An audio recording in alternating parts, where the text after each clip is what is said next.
Let me show you how to see what Instagram Reels your friends have liked. This feature is turned on by default, allowing you to see all of the Reels that your other friends have liked unless they've turned it off.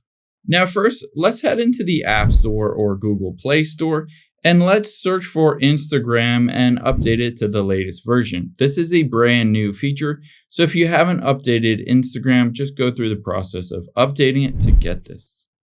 Now, after we've done that, we can head into the Instagram app and head over to the Reels section. In the Reels section, you should be able to see as you scroll through here, at the very top is a Friends option. So you can swipe over to Friends, and then you'll be able to tap on the little icon towards the bottom to see which one of your friends has liked these Reels. So you can see in this case, my brother Aaron has liked this Reel.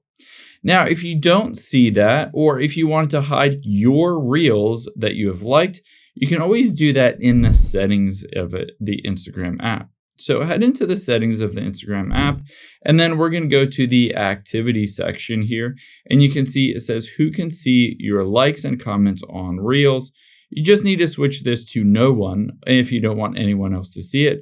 Or if you're not seeing it on your Instagram account, try switching it to followers you follow back to make sure that it pops up when you go back out of here and go to the Reels section. You'll be able to see that friends list at the top.